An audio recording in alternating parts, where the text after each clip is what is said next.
So we have a big week ahead here. Let's get into our SPY/QQQ outlook for next week.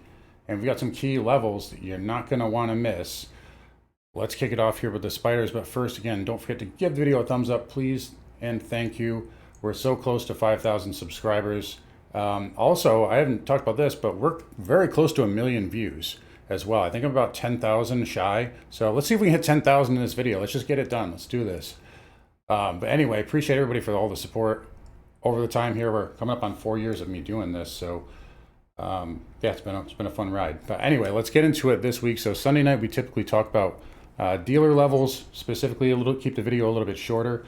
Last 2 weeks, I haven't really talked about it much though, because volatility has been just out of control, and we tend to rely on dealers a little bit less and those options levels when the market, the VIX is at 60.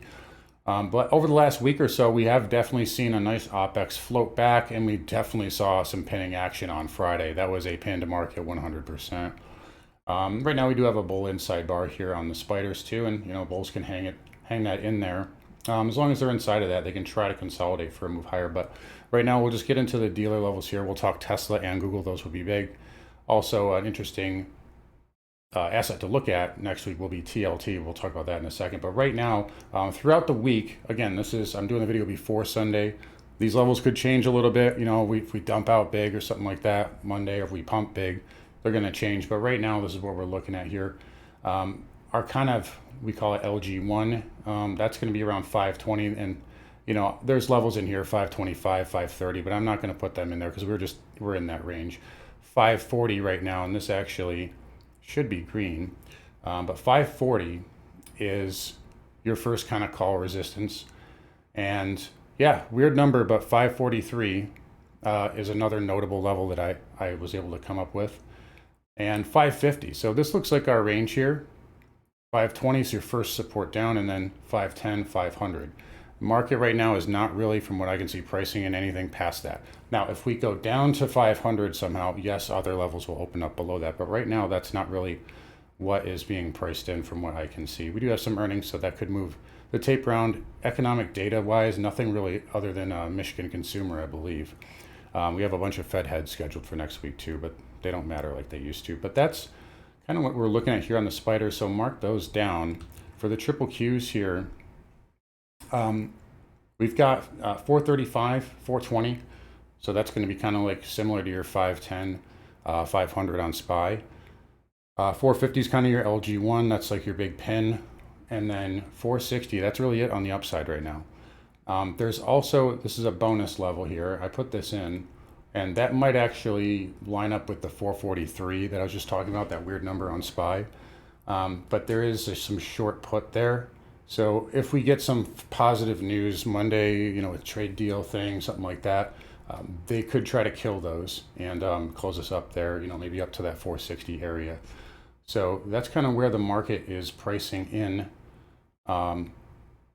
price action for next week. We also have Tesla earnings, and I'm going to show you here the GEX for both Tesla and Google. We'll go over them right now, but I also want to talk about, again, really quick, you can see here on Tesla, kind of a mess after 240 to the downside, so very put heavy. And you can see 270 on the upside, Google 145 and 160, 250, a little bit of a minor level there at 140. But again, just gamma exposure, especially for earnings, I've noticed it's a very good tool. It works very well, but it's not the only thing. And that's why we've kind of developed our own proprietary method of combining other dealer metrics here. And just to give you guys an example, if we look at gold here, 310 is a big level for next week, but this is one example here. But if you were able to look at this, and you guys know if you're in the trading room with me, I talked about 295 as being a possible spot, 300, 305, 310. And people shorted into all of those, and they got blown up because there's bigger levels up here, like 325, and I think 310 is even bigger now around this proprietary level here. But again, we don't just go off of this. It does work. It works out. If you just use gamma exposure, you could probably figure out the level like 70% of the time, but the other 30%, can be costly if you're not ready for it. And I've seen things really get blown out to the wrong direction, and traders get blown out to the wrong direction because they are not not privy as how to actually read how the dealer is positioned. But nonetheless, here you can see Tesla right now tight range 240 to 250, and this looks like what it's pricing in for earnings. So 200, that is your biggest kind of exposure level to the downside. 180 is smaller, but if it blew out, that's where I would go. And then it just doesn't appear like anything's getting through 300. And it might look like, oh, it's not that far away. Tesla's a fast mover, but I mean, that's 25%, like from here to here and here to here that's like 25% on either side pretty much. So we're watching those levels right there, 200, and you got everything in here is just kind of noise, really, if you ask me. I mean, yeah, 220, there's some, I mean, that was the low, right, recently, so there's a level there. But as far as like actual blowout or anything is concerned, those are the numbers we're looking at. 270 is another one on the upside. That would be, that makes sense too. It's right where that top bar was from that big pump last week. Google, on the other hand, and we have some others like Intel, but nobody cares about Intel. We're not going to talk about Intel. It's not 1996 anymore. But nonetheless, you can see that 145. I did mark that down. There's a little bit at 140, and then this is your like blowout level if that happens. So 130. It's a good ways away here.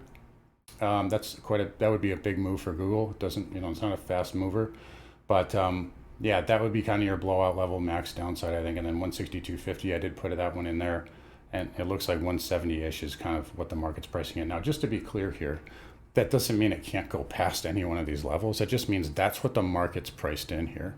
And that's where, kind of dealers are expecting it to go. So important levels to watch here. And well, it'll be very, very interesting to see how this plays out this week. One other thing, though, I want to talk about really quickly, could be a positive. Actually, two more things. One is that the Qs are pretty deeply still in negative gamma, and specifically like Tesla still is too. So unfortunately for tech, that is a negative.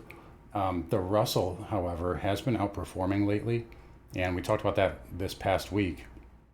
We've seen a little bit of rotation there. Maybe that's a sign of dispersion. We'll see if that continues now that OPEX is over with. But the Russell's the only index that closed green last week, the only one. And it's the most riskiest one.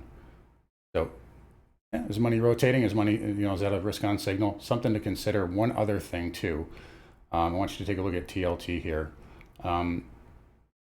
This is by expiry, so gamma exposure. This put exposure rolled off Friday. It's positive the rest of the year.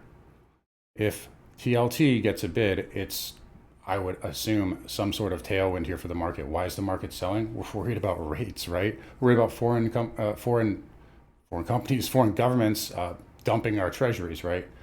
That could be seen as a positive if TLT can catch a bid. So I'm interested to see how that plays out. It's not like ridiculously positive. It's definitely decisively, though, especially out through May. So something to keep an eye on there. We'll be watching how TLT performs this week as well. But right now, again, looks like max downside if we were to really dump out would be 500. Again, that could change if we're coming down hard, but this is kind of where dealers are pricing things. And then 550, we knew that was the line in the sand anyway. That's a great technical level. I mean, look at the pivot lows. You could figure this out your first day doing technical analysis. But anyways, guys, I'll wrap it up here. Again, you guys take care. Let's get to 5K. Let's get to 1 million views too. Come find me on carnivoretrades.com, by the way, and I'll see you guys all on Monday.